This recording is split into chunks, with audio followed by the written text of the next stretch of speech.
Well, let's get into our next discussion now. As Nigerians join the world to commemorate Workers' Day, correspondent Sharon Ijason takes a look at challenges they face on a daily basis. Her report. No fewer than 12 states are still owing their workers a backlog of salaries and allowance despite bailout funds from the federal government. The labor leaders spoke about the urgent need to review the national minimum wage. The labor leaders believe if workers are well motivated, the rate of corruption in the country will be drastically reduced. Some state government is owing workers' salary 12 months, 18 months. The lowest is 2 months. It is at alarming stage. Federal government also provided a bailout where we think it is a very good window for them to correct the abnormalities they've they saw their hand in. But what we are getting is still not palatable. The workers are not being well paid, despite that even their minimum wage is nothing to write home about. The palliative committee, technical committee has finished their job. We submitted the report also to the immediate past SGF, the suspended SGF. However, we're expecting that very soon maybe a new SGF will be appointed. But apart from that, the committee is also set to go. Workers in Kogi, Osun, Kwara, Bayelsa, Ondo, Ekiti, Oyo, amongst others, are yet to get their salaries and allowances for several months. Sharon Ijason, TVT News, Lagos. That's the nature of things in the country. We have joining us the President of the United Labour Congress, Comrade Joe Ajaero. Good morning. Morning. It's good to have you join us right now. Thank you very much. And we also have from our Abuja studio is the Head Department of International Relations of the Nigeria Labour Congress, Uchenna Ekwe. Uchenna, good morning. It's good to have you right now. Good morning. Okay. Good morning. Now, let me start with you, Joe. When we heard of the issue of bailout funds to state when they couldn't pay salaries. If they were giving money as bailout fund to pay salaries and it wasn't used for that purpose, you see that this is the height of impunity, that nothing happens. And one has been expecting the government at the center and that release the money to them as bailout fund to come out with a position on this, but that is not happening. But I think Edo has been doing well in terms of payment of salaries and even paying high. And it shows that other states can do that if they get their priority right. So where were they getting this money from? Probably because of the governor there, who had a labor background and who had the payment of salary as his priority. Yes, who was there before? Yeah, as his priority. And I think the new governor continued that way. So in some other states, some of them are even more viable than they do. Except for the pensioners, they are crying. Yeah, I think we have to equally investigate what might have happened because salaries and wages include both active and retired staff. You know, I think it's important we check that. But I think Edo has been doing well. Okay, well, the government will tell you they have specific stringent conditions for giving out this bailout. If you don't meet this, if you don't meet that, perhaps should evidence of payment of salary be part of this condition? As you know that this Paris Club refund still has some tranches to go. Some states might still get some money from the Paris Club. Should that form part of the criteria now? Okay, let me see the pay slip for your workers before you get to the next I think that should bailout. have been the first stage, you know, part of the agreement, that if we release this money, we are going to use it for the purpose for which it was meant for. And I think the government was a bit loose in terms of releasing it to them. And maybe for them to get subsequent refund, you know, there must be evidence, like you said, you know, pay slip and what the other money was used for. But if that is not the case, I don't think that such states deserve any further refund. Okay, let's get to Uchenna in our Abuja studio. Uchenna, one of the major calls now is the issue of minimum wage, which Nigerians feel that it's long overdue from the last agreement they had with the government. How is the stand right now? How is the struggle to get a new minimum wage?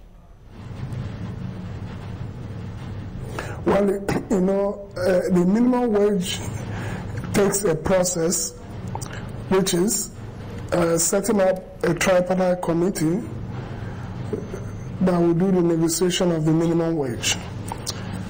It is the constitution of this committee that the labor movement have been demanding. Right now, the government said they've set up the technical part. We are saying that they should go beyond setting up the technical part and set up this committee so that the negotiations will commence immediately. Of course, because it must pass through, it is long overdue. It's over 5 years of the last one. But we know that it's not going to be an award. It's going to be negotiated, and that committee, we know who are supposed to be the members. So we are urging the government to immediately, because it is in their purview, to immediately set up this committee and let the committee hit ground and sort out the issue of the minimum wage. You're saying from the last time we spoke on this issue of minimum wage that the government promised to set up the committee. The committee is not in place. Is that what you're saying? Yes, the committee is not yet in place. What is in place now is what they call the technical committee. But the main committee is not yet in place.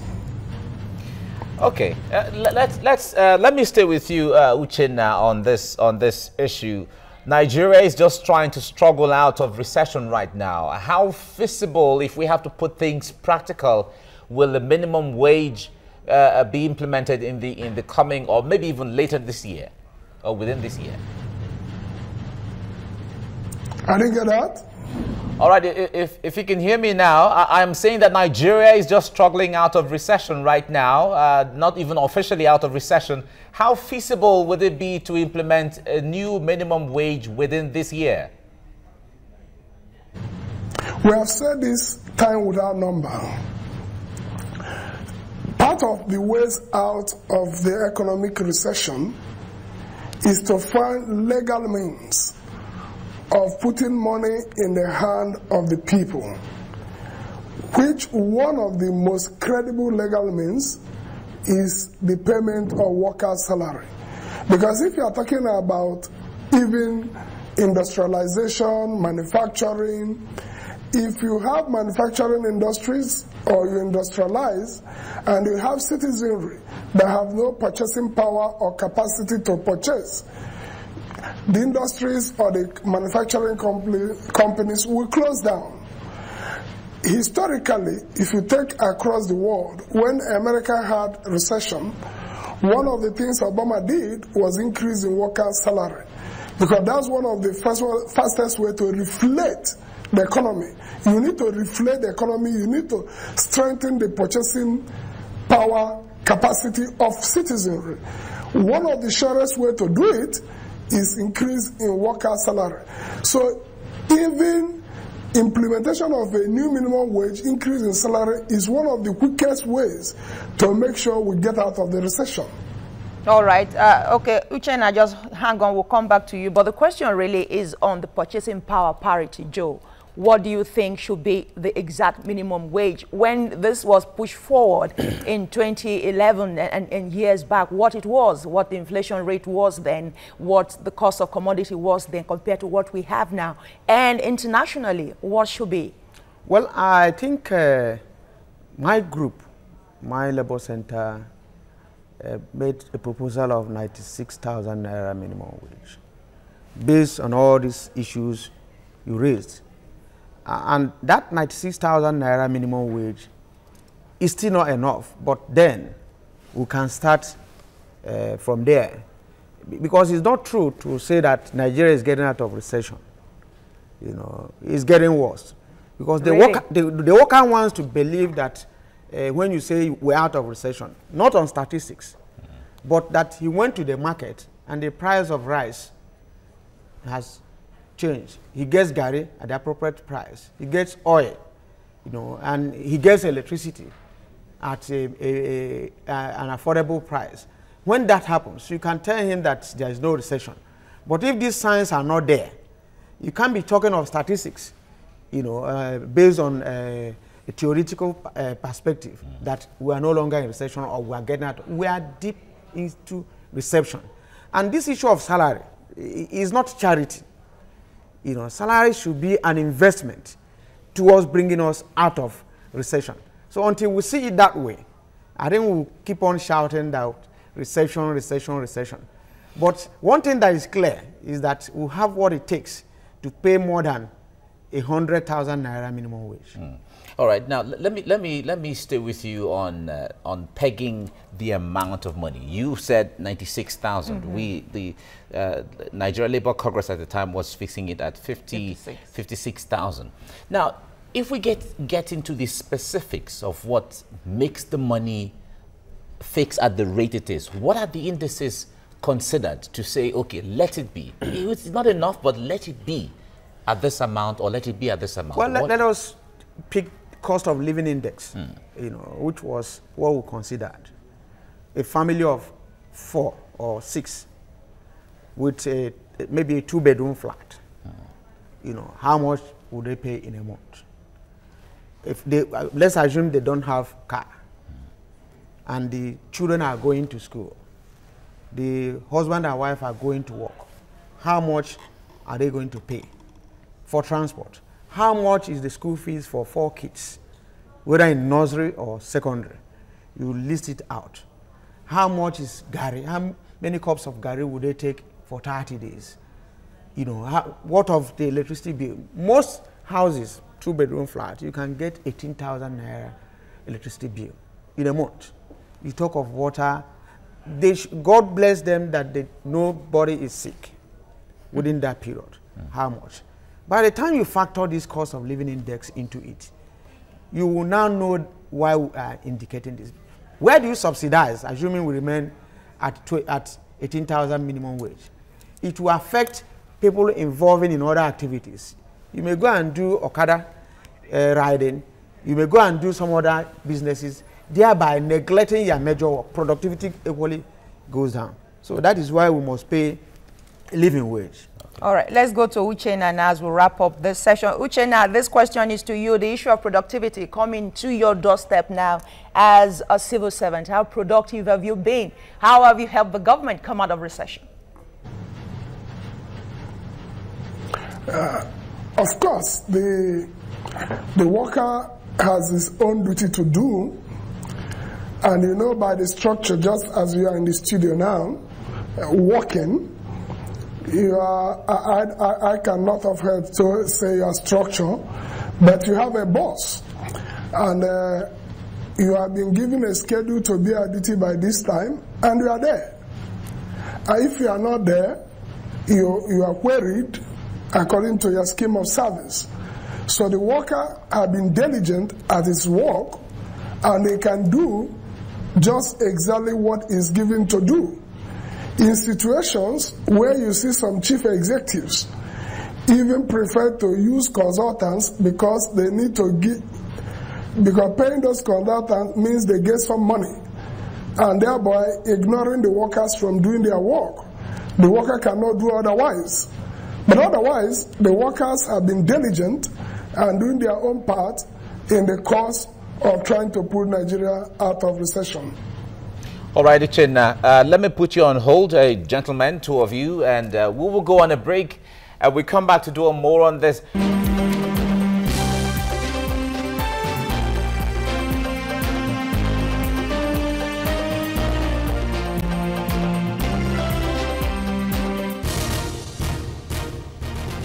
Right, if you're just joining us, you're watching TVC Breakfast. We've been talking about today is May Day, and there's a commemoration of this day by workers across the world. And here in Nigeria, there are different activities lined up today to commemorate Workers' Day.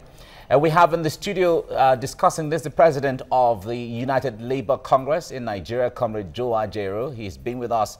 And we also have in our Abuja studio the head of Department of International Relations of the Nigeria Labour Congress, Uchenna Ekwe, with us in our Abuja studio. Now, Joe, let me come to you on this. My colleague asked a question earlier on about the productivity of workers. How concerned are your unions? Because when you ask employers how productive sometimes your employees are, sometimes they don't give you a very satisfactory response. How concerned are your union, or is the union, let me say? Well, in every job, there is job evaluation, and there is equally job analysis, that is attached to such job. And it is on the basis of that the productivity is measured. However, most especially in the public sector, because of the influx of corruption, you discover that those jobs meant for the public servant are now contracted out. FEMA has no business functioning in Nigeria with the Federal Ministry of Works and Public Works Department. It functioned, we use those departments very well in Nigeria, even the local government works department for the maintenance of roads. And check the number of engineers employed in by the Federal Ministry of Works. At the same time, you award contracts out. Now, how do you measure the productivity of such a worker when you have taken his job for reasons best known to you and you have awarded contract on it? You're using that as an example? Yeah, just okay. as an example, just one case, and it continues that way. Now, ask him to release the necessary materials for the workers, for the engineers in the Federal Ministry of Works to construct roads. Now, let me tell you the dilemma. At the end of the day, those contractors use those engineers and probably give them stipend and to get the work going. So who is losing at the end of the day? So you can't accuse the worker of not being productive if you have not assigned any duties to him. And you can't equally say this department is closed. Let us now give it to FEMA or any other agency. So that is what you are saying. The employer is guilty because he wants to make a quick money, and then the worker is probably made redundant. It's a dilemma. All right, let's talk about the plight of your members in terms of privatization now. I'm supposed to go to Abuja, but this question specifically is for you. So I'll route it through you and go to Abuja still. But the issue of privatization, some workers, the NEPA, who former PHCN, who up to now, according to the agreement of the privatization, are meant to have been paid some amount. And you specifically worked against what is happening. Your take on that, as I also hear the response from Abuja quickly. Well, I think I spent almost all my life fighting against privatization, especially that of the power sector. And I think Nigerians are enjoying it now. Part of the backlash is the non-payment of entitlement for some workers. Of the 50,000, we've not been able to secure total payment for about 3,000. And of the 50,000, there are still some portions that have not been paid to them. In fact, since this present government came in, no one dime has been paid to the worker. And it has been struggle upon struggle to get this paid. Yet, privatization has not worked. It is not working, and it's not going to work. But Nigerian government has made itself the voice of neoliberalism. Even some advanced economies, they didn't privatize, before industrialization, especially in the power sector. And I'll give you an example from the U.S. to South Africa. The U.S. up to today still maintains about 250,000 megawatts controlled by the state. South Africa is still 43,000 megawatts by the government. But Nigerian government decided to share the NEPA into 18 companies and allocate it to people. I want them to come on this TV to tell you the owners of these 18 companies, whether they are just pseudo people that they use to corner these companies. So it can work. It is not working. Part of what we are suffering is that they have refused to pay the remaining entitlement. All right, so let's take this to Abuja now. Uche, now back to you now on the issue of privatization and the welfare of workers who are trapped in the limbo, so to speak, in terms of remuneration and severance packages. What's your take on that? Yeah, the example Komejo was handling is a classical case argument for failed privatization. As he rightly said, at the time, the labor movement in general was being vilified for what people thought were dogmatic when we are insisting that this privatization is not the way to go, we gave examples of the experiences in Africa. We use Ethiopia, for example, where the energy is totally controlled by state. If we cast our mind back to buttress the point that the whole talk about privatization is just an idea, it's a program to hand over national assets to some few powerful individuals. One of the major arguments canvassed by the then government was that government have been spending so much money on providing electricity, so that they want to bring private companies who have expertise and financial capacity to do it. When we were subdued, the electricity industry was privatized. But less than 3 months into that privatization program, government of the day then provided a bailout fund of 360 billion to these individuals who are supposed to bring in their fund and free government funds. Even as we are talking, this new government is talking about a new grant to these same individuals. Even while all this grant and bailout is going on, they have not been able to pay off the entire workers involved who have been affected by the privatization. So the point I'm trying to make here is that the entire concept is a program planned to create a basis for handing over private government companies to powerful individuals. So with that in mind, you are not going to get any meaningful result.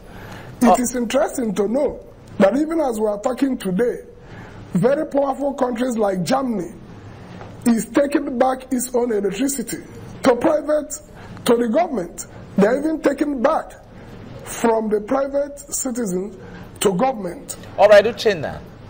And it took...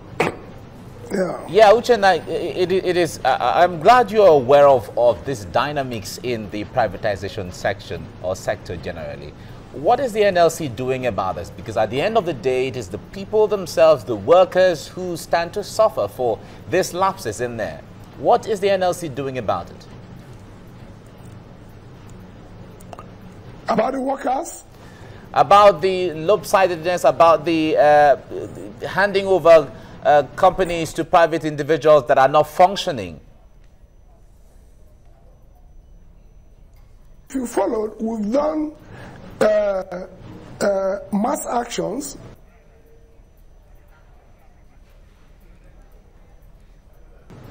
some of the privatized industries, the privatization process is specifically. All right, we seem to have connectivity issues there. Thank you very much, Uchenna Ekwe, for joining us, and Joe Ajero, thank you for coming on the program. Thank you, and so happy much. May Day. And happy May Day. Happy May Day to all of you. All right. Thank you. All right, we'll keep going ahead with talks about May Day on another time, but this is where we round off this segment right now. Let's